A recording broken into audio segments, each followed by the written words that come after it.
Heading डालेंगे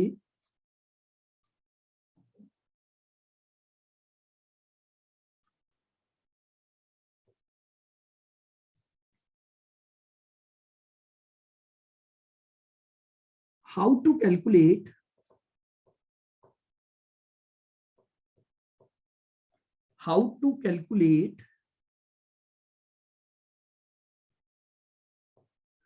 amount due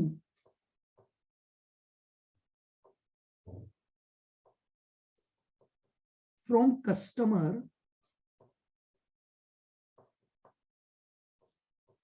या oblique due to customer,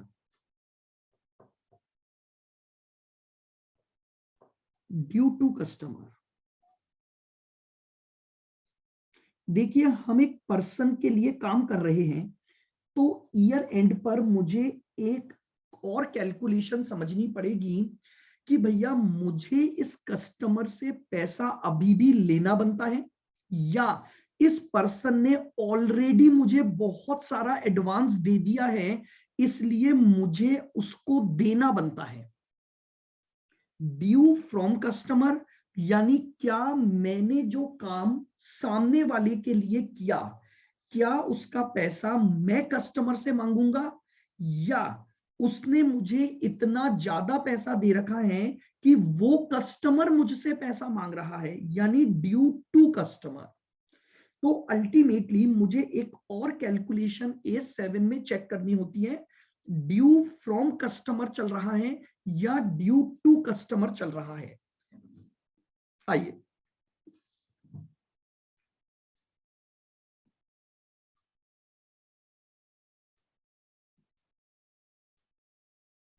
पहले एक फॉर्मेट बनाते हैं, फिर मैं इसको आपको समझाऊंगा।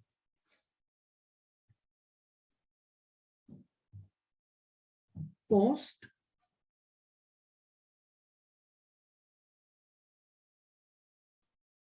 incurred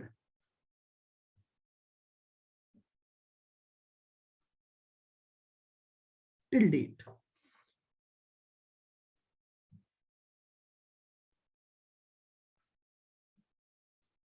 प्लस करूंगा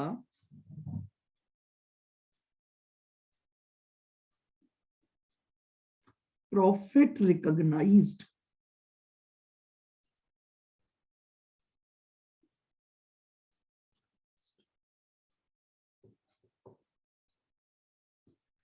माइनस करूंगा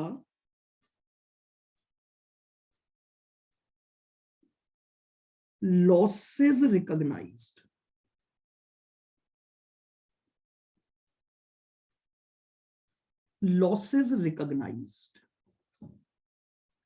current year plus provision.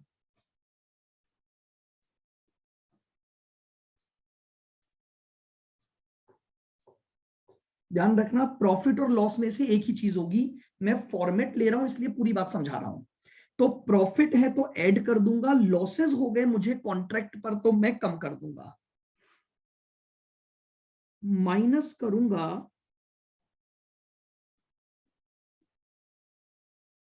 Progress Billings.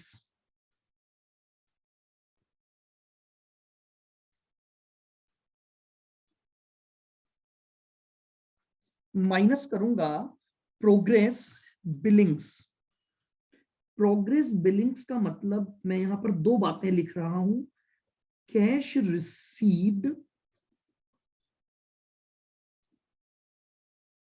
और cash yet to be received।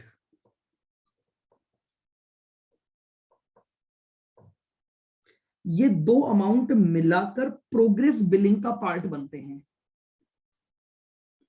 Cash received और cash yet to be received. ये लीजिए, ये जो अमाउंट बना ये कहलाएगा ड्यू फ्रॉम कस्टमर या ड्यू टू कस्टमर।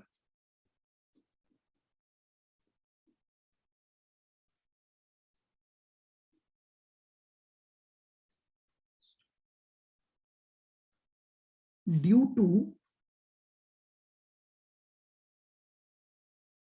कस्टमर।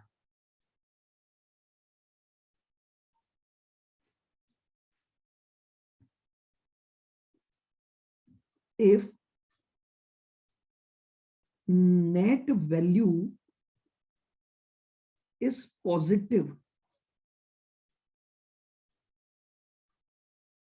अगर ये अमाउंट पॉजिटिव बचता है तो ये कहलाता है ड्यू फ्रॉम कस्टमर।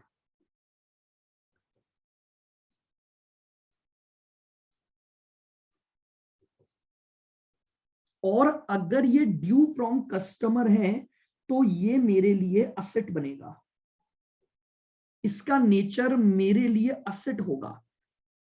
समझ रहे हैं बात को? इसका नेचर मेरे लिए क्या होगा? असेट होगा। और अगर इफ नेट वैल्यू इज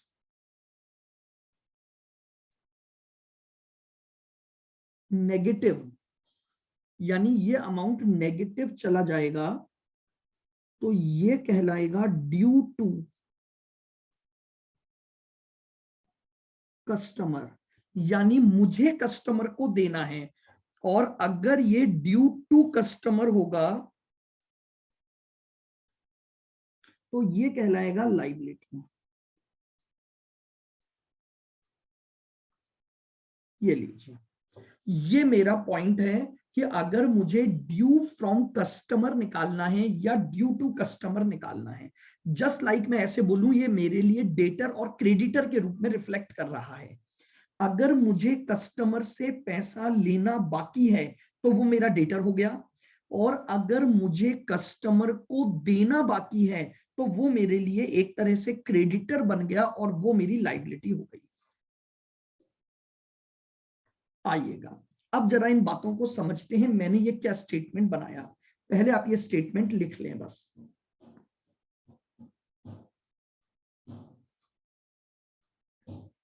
सभी जनों ने ये स्टेटमेंट बना लिया? Yes sir. अब है ना बिल्कुल स्टॉप राइटिंग, अब आप लिखना छोड़ दें, केवल और केवल मेरी बात को सुनेंगे आप।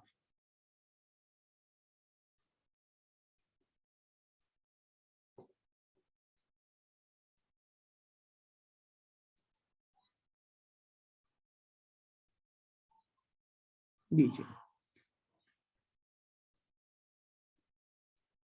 यह है कॉन्ट्रैक्टर जो काम कर रहा है, यह है कॉन्ट्रैक्टी जो बेसिकली आपका कस्टमर है, जिसके लिए आप काम कर रहे हो। आइएगा धीरे धीरे पॉइंट को सुनना। देखो कॉन्ट्रैक्टर ने क्या किया, कॉन्ट्रैक्टी के लिए काम चालू किया और उस काम को करने में उसने 5 लाख रुपए खर्च कर दिए। जल्दी से बताओ, क्या contractor is entitle for 5 lakh और नॉट?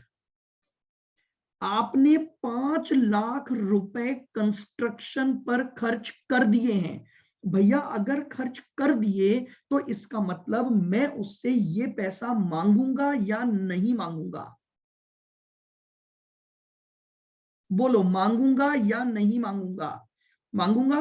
सीधी सी बात है, मैंने कस्टमर के लिए काम कर दिया, काम किया, तो मेरे 5 लाख रुपए खर्च हो गए, तो मैंने कहा मैं कस्टमर से क्या मांगूंगा? बोलो। नेटवर्क इशू आ गया था सर, ये रिपीट कर दो सर आप। हाँ जी, मैं ये बोल रहा हूं, मैंने इस पर्सन के लिए काम स्टार्ट किया और ईयर एंड तक मैंने उस काम पर 5 लाख रुपए खर्च कर दिए।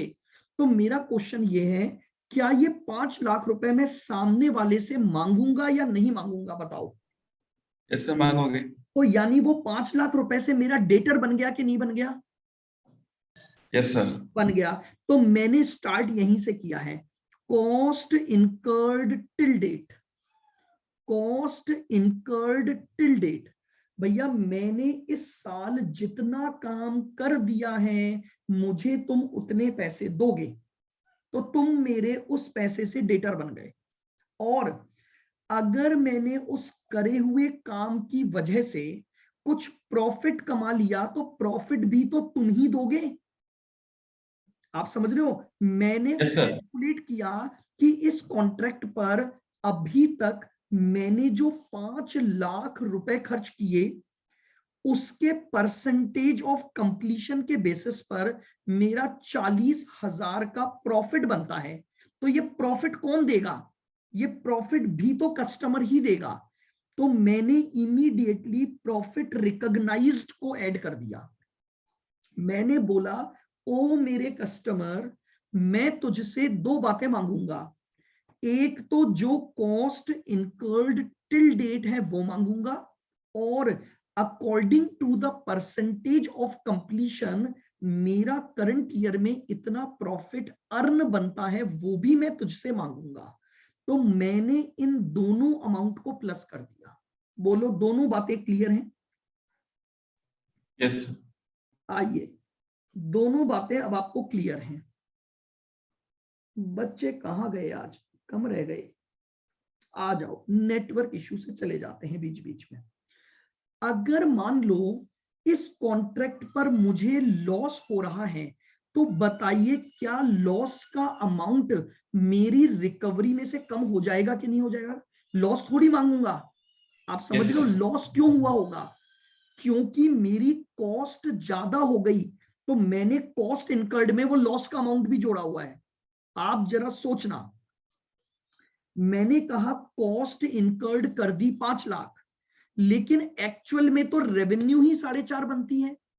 तो क्या अब मैं सामने वाले से 5 लूंगा या 4.5 लूंगा? बताओ। मेरे क्वेश्चन को फिर ध्यान से सुनना।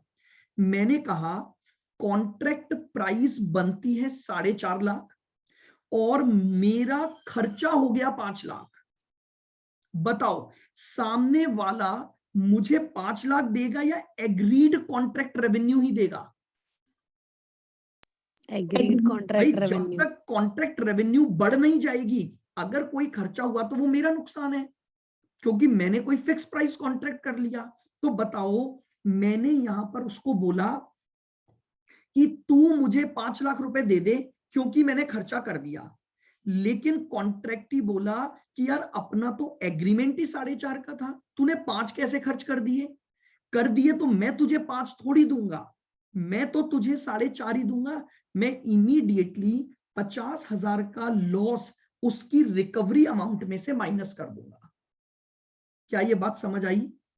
मेरी बात को फिर सुनो। प्रॉफिट हुआ तो मैं सामने वाले से लूंगा, लेकिन अगर नुकसान हुआ तो क्या सामने वाले से लेना बनता है क्या? No sir. नहीं बनता। लेकिन मैंने ऊपर उसके ड्यू अमाउंट में पूरा पैसा लिख रखा है, मैंने कॉस्ट इनकर्ड में पूरा पैसा लिख रखा है। तो मेरा उस कॉन्ट्रैक्ट पर जितना भी टोटल लॉस होगा, ध्यान रखना, क्योंकि मैं करंट ईयर प्लस प्रोविजन दोनों इसी साल लिख लेता हूं, तो कॉन्ट्रैक्ट पर मेरा जितना भी लॉस होगा वो मैं चार्ज कर लूंगा और उसे माइनस कर दूंगा। तो मैंने कस्टमर को बोला मुझे मेरी कॉस्ट दे, प्लस अगर प्रॉफिट हुआ है तो वो दे, लॉस हुआ है तो मैं कम कर दूंगा। अब मैं तुझसे इतना अमाउंट मांगता हूं, अब मैं तुझसे इतना अमाउंट मांगता हूं, अब उसमें से लेस कर रहा हूं जितने का मैंने बिल रेज कर दिया है। देखिएगा, बिल बनाने का मतलब क्या हुआ वो समझो। क्या होता है, मान लो फॉर एग्जांपल मैं सामने वाले से मांगता हूं 5 लाख रुपए, मैं सामने वाले से मांगता हूं 5 लाख रुपए टोटल मिलाकर, प्रॉफिट वगैरह लॉस वगैरह सब एडजस्ट कर दिया, लेकिन अभी तक मैंने उसके ऊपर बिल जो बनाया वो 480 का ही बनाया। तो इसका मतलब 480 तो मैंने ले लिए ना उससे, वेदर पेड और नॉट मुझे इससे मतलब नहीं है, मैं एक्रूअल बेसिस की अकाउंटिंग कर रहा हूं। आप समझ रहे हो मेरी बात को? जैसे मान लो फॉर एग्जांपल, एक बात को सुनना, मेरी बात को सुनोगे, मैंने आपको ये बोला कि देखो आप मुझे टोटल 20,000 रुपए दोगे, आप मुझे टोटल 20,000 रुपए दोगे। अभी मैंने इसमें 16,000 का बिल बना दिया है। 2,000 का बिल मैं कभी और बनाऊंगा जब ये काम आगे चलेगा। तो बताओ, अगर मैं आपको बोलूं कि 20,000 आपसे मुझे लेने हैं, जिसमें मैंने 16,000 का बिल बनाकर तैयार कर दिया, तो 16,000 का बिल बन गया, तो इसका मतलब वो रिसीवेबल हो गया। मे बी पॉसिबल उस बिल में से आपने मुझे कुछ पैसा कैश दिया हो, कुछ नहीं दिया हो, बट अगर 20,000 में से मैंने बिलिंग 16 की है, तो बताओ अभी भी मुझे कितना अमाउंट आपसे लेना बाकी है। 20,000 टोटल बनता था, 16,000 का मैंने बिल बनाकर आपको भेज दिया, तो मैंने 16,000 तो इमीडिएटली रिकॉग्नाइज कर लिया। तो अभी भी क्या 4,000 रुपए लेना बाकी है या नहीं है, बताओ। Yes sir. उसे हम कह रहे हैं ड्यू फ्रॉम कस्टमर और ड्यू टू कस्टमर, कि हमें अब भी जितना लेना बाकी है वो अमाउंट निकाल लो। अगर अभी भी ये पॉजिटिव बचा, मान लो 20 की जगह बिलिंग 22 की बना दी, तो 2,000 मुझे उसे देने पड़ेंगे क्योंकि नेगेटिव आ गया। और अगर 20,000 में मैंने 16,000 की बिलिंग की है, तो 4,000 अभी भी मैं उससे मांगूंगा। बिलिंग का मतलब होता है दो चीजों का टोटल। जितने बिल, जैसे मान लो कई बार आपने देखा होगा कि है ना, आपने एक बिल बनाया 16,000 का, उसमें सामने वाले ने बोला यार तू ऐसा कर, 16 में से 12 तो कैश ले जा, 4,000 है ना अभी मैं तुझे दे दूंगा। बिल तूने बना दिया है, बिल बना दिया है, पैसा तो ये भी बाकी है क्योंकि cash yet to be received है, तो ये भी मेरी बैलेंस शीट में जाएगा। लेकिन मैं बात कर रहा हूं जो अमाउंट ड्यू फ्रॉम कस्टमर है या ड्यू टू कस्टमर है, इसमें मैंने वो पैसा लिया जिसका अभी तक बिल ही नहीं बना है। जो बिल बन गया और येट टू बी रिसीव्ड है वो भी बैलेंस शीट में जाता है। लेकिन एस बोलता है एक बार एक्रूअल बेसिस को फॉलो करो और उसके द्वारा निकालो ड्यू फ्रॉम कस्टमर क्या है। तो मैं बिलिंग्स के अमाउंट को माइनस करूंगा। बिलिंग्स का मतलब है, बिलिंग्स दो चीजों का टोटल होता है, रिसीव्ड और येट टू बी रिसीव्ड। तो आपसे सिंपली अगर ये मांगा जाए कि आपको ड्यू फ्रॉम कस्टमर निकालना है, तो ड्यू फ्रॉम कस्टमर इस फॉर्मेट से आप निकाल दोगे।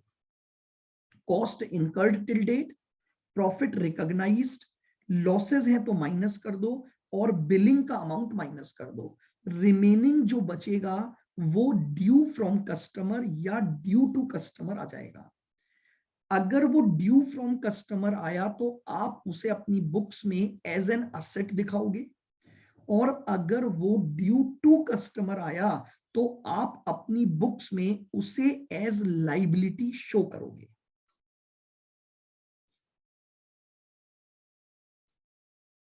आइए मैं आपको एक एग्जांपल से इस बात को समझाता हूं। लिखिएगा एक example.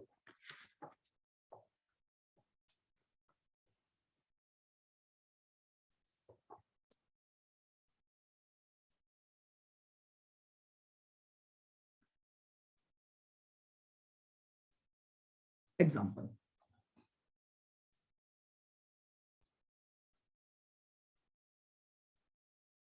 Calculate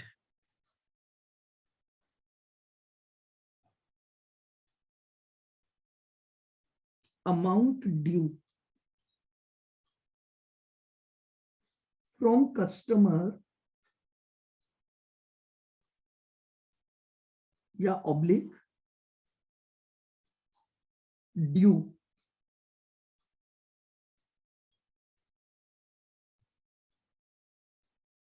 to customer. Calculate amount due from customer या due to customer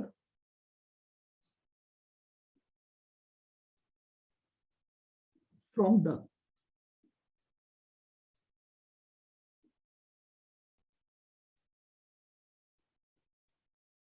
following data.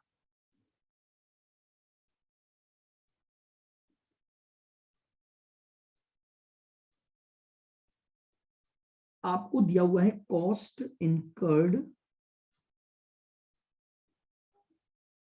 Till date.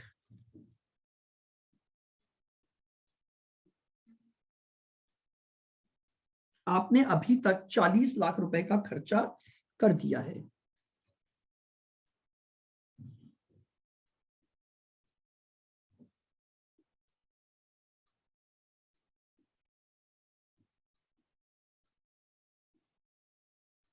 Recognised profit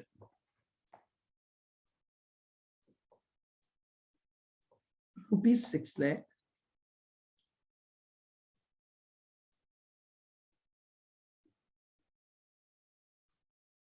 progress billings,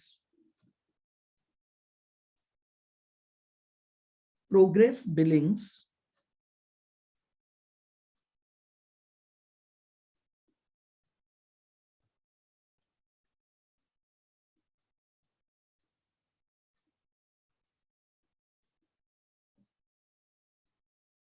cash receipt,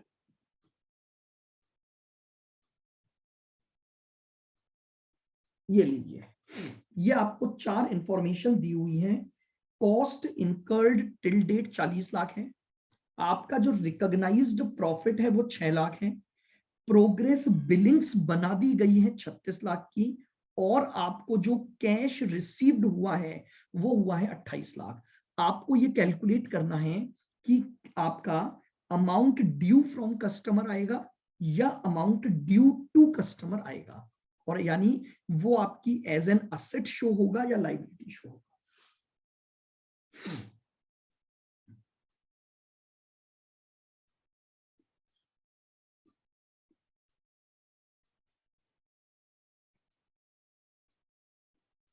simple सा तरीका है। कॉस्ट इनकर्ड मैं उससे मांगूंगा, प्लस चूंकि प्रॉफिट है तो वो भी उससे लूंगा,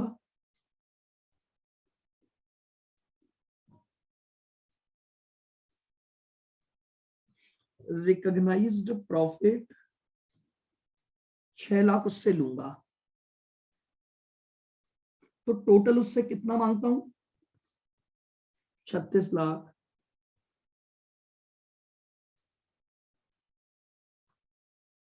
प्रोग्रेस बिलिंग्स बताइए।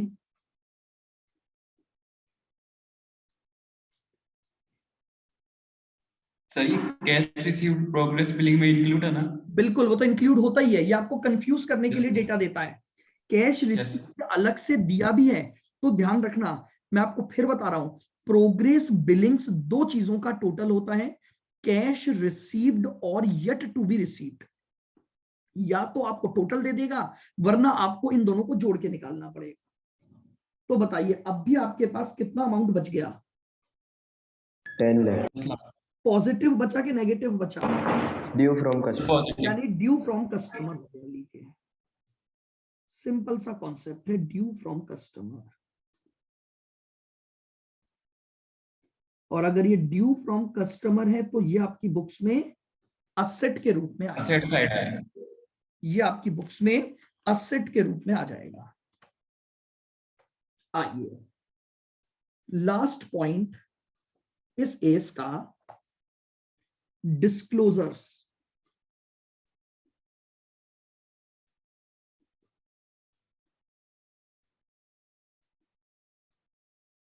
Disclosures under A7। मेरी बात को बहुत ध्यान से सुनना।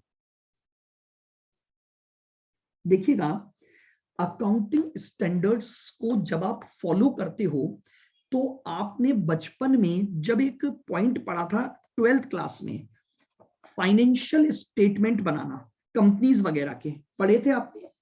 सीबीएसई बोर्ड में अकाउंट्स में एक टॉपिक होता है फाइनेंशियल स्टेटमेंट की प्रिपरेशन। क्या सभी जनों ने पढ़ा है? फाइनेंशियल स्टेटमेंट के नीचे कुछ नोट्स टू अकाउंट्स बनाए जाते हैं। हमारा अकाउंटिंग स्टैंडर्ड 7 बोलता है कि जब आप अपने फाइनल अकाउंट्स बना चुके हो तो आपको A7 के अप्लाई होने की वजह से कुछ बातें अपनी रिपोर्ट में डिस्क्लोज करनी पड़ती हैं। यानी जो भी पर्सन कंस्ट्रक्शन कॉन्ट्रैक्ट में लगा हुआ है और जिसने अपना प्रॉफिट लॉस A7 के तहत कैलकुलेट किया है, उसे अपनी बुक्स ऑफ अकाउंट्स में A7 के तहत कुछ बातें सेपरेटली इंडिकेट करनी पड़ती हैं अपने इन्वेस्टर्स को, ताकि लोग बाग ये जान सकें कि अगर आपने किसी भी प्रकार का कंस्ट्रक्शन कॉन्ट्रैक्ट का वर्क किया है तो उससे रिलेटेड एक तरह की समरी है। ये समरी क्यों दी जाती है? क्योंकि हर व्यक्ति को A7 की स्टेप्स नहीं आती। मुझे एक बात बताओ, क्या आपको आज से पहले ये स्टेप्स आती थी कि भैया कंस्ट्रक्शन कॉन्ट्रैक्ट पर अकाउंटिंग ऐसे होती है? तो ऐसे ही कई लोग होंगे, कई इन्वेस्टर्स होंगे, कई शेयर होल्डर्स होंगे जिनको भी A7 की नॉलेज नहीं होगी, तो उन्हें कुछ समरी बताई जाती है इस A स्केल लगाने पर। क्या क्या बताई जाती है वो सुनना। सबसे पहले आपको बताना पड़ता है अपने शेयर होल्डर्स को, हमने कितनी कॉस्ट इनकर्ड कर दी है, कॉस्ट टू बी इनकर्ड। ये आपको अपने शेयर होल्डर्स को बताना पड़ता है। दूसरा पॉइंट, आपको बताना पड़ता है cost yet to be incurred क्या होगी इस काम को पूरा करने में। ये भी आपको अपने शेयर होल्डर को बताना पड़ता है।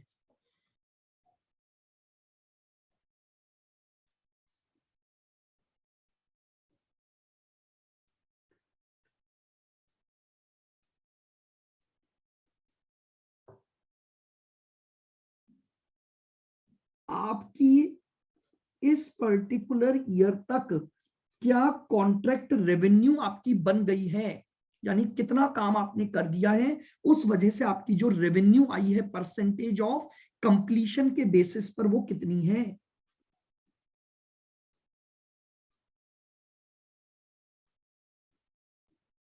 प्रॉफिट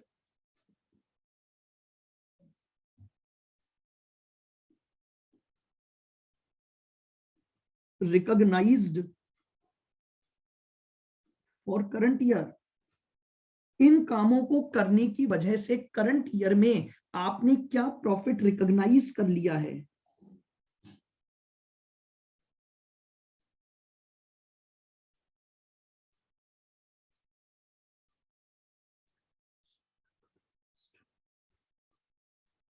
अगर करंट ईयर में प्रॉफिट के बजाय लॉस हो गया तो लॉस का अमाउंट कितना है।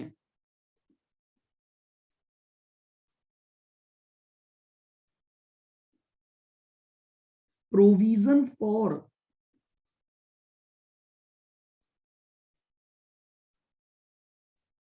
एक्सपेक्टेड लॉस भी आपको बताना पड़ेगा। इतने का आपको क्या बनाना पड़ता है, प्रोविजन बनाना पड़ा है, क्योंकि वो लॉस बढ़ने वाला है।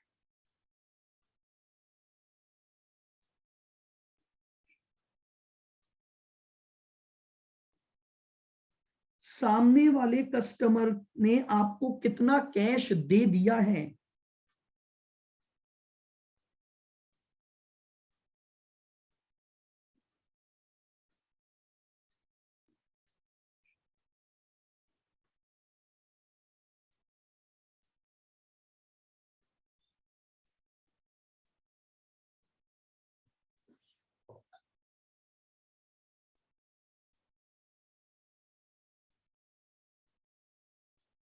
कितना पैसा आपका रोक लिया गया है, रिटेंशन मनी। समझिएगा, सामने वाले को मैंने बोला कि भैया 18,000 का बिल है, उसने 18 में से 16 तो दे दिए, 2,000 रोक लिए, तो 16,000 तो आ गए कैश रिसीव्ड में, 2,000 आ जाएंगे येट टू बी रिसीव्ड, और इसी का एक और नाम बोला जाता है रिटेंशन मनी। यानी इतना पैसा अभी भी मेरा उसने रोक लिया है या रिटेन करके रख लिया है। पॉइंट नंबर 9,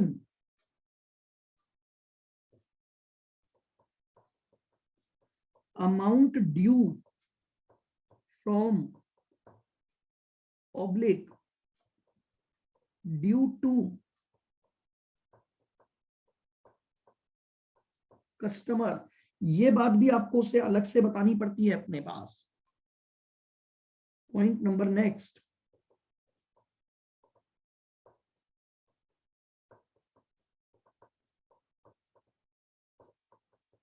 आपका कितना परसेंट काम आपने कर दिया है, वो परसेंटेज ऑफ कंप्लीशन आपको दिखाना पड़ता है।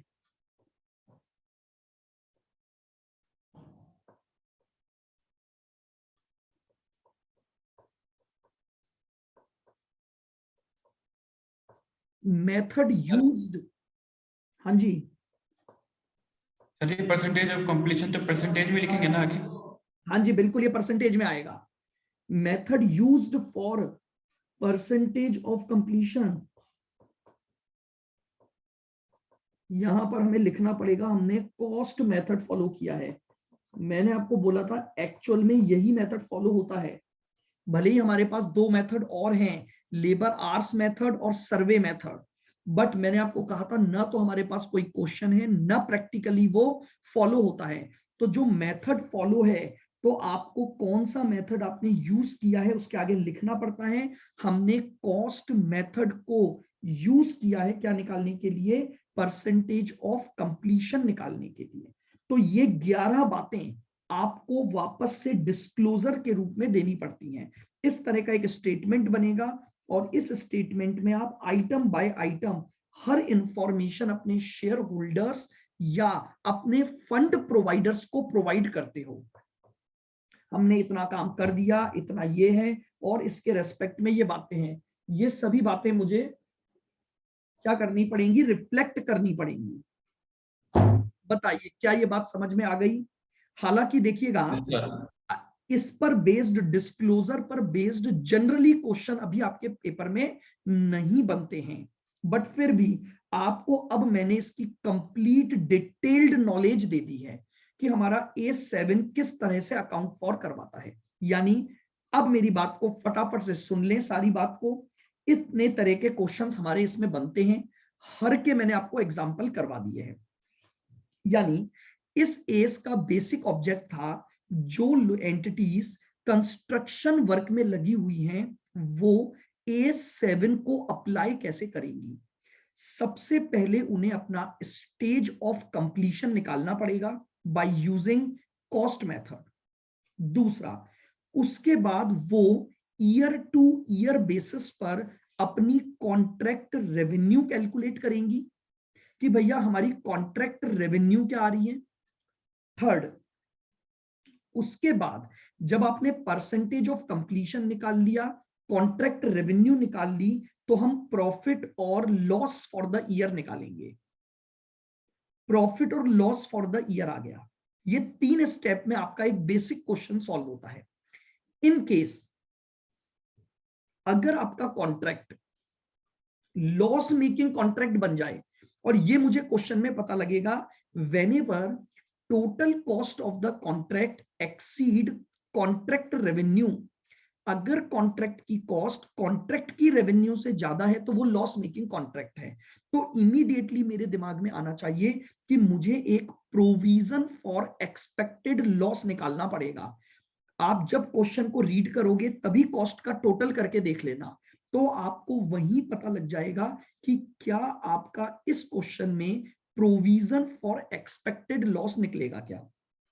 पहचान का तरीका क्या होगा, कॉन्ट्रैक्ट की total cost total contract revenue से ज्यादा हो जाएगी तो वो लॉस मेकिंग कॉन्ट्रैक्ट हो जाएगा, जिस पर आपको प्रोविजन की कैलकुलेशन करनी पड़ेगी। नेक्स्ट पॉइंट, उसके बाद हम ये निकालते हैं ड्यू फ्रॉम कस्टमर या ड्यू टू कस्टमर क्या आएगा, ताकि हम उसे अपनी बैलेंस शीट में एज एन असेट दिखा सकें या एज एन लाइबिलिटी हम उसे शो कर सकें। तो हमें निकालना पड़ेगा ड्यू फ्रॉम कस्टमर या due to customer. And after that the last point of the accounting standard is disclosure requirement under A7 कि A7 हमारा क्या क्या डिस्क्लोजर्स बनते हैं। ये एक एक नानी और इनको चल जाएगी, बबली मासी के पास तो पहले से ही थी। ये लीजिए, मैंने अब आपको कंप्लीट अकाउंटिंग स्टैंडर्ड 7 करवा दिया है। इतनी सारी बातें हमारे पास इस अकाउंटिंग स्टैंडर्ड में हैं, और सबसे ज्यादा हमारे एग्जाम में, आप ये मान के चलिए, मैंने क्यों इतना डिटेल लिया, 100% आप ये मान के चलिए कि इसका क्वेश्चन आपके पेपर में आएगा। अब चाहे वो 2 नंबर में आए, चाहे 1 नंबर में, हमारे लिए हर एक चीज, एक एक नंबर बहुत इंपॉर्टेंट रहने वाला है।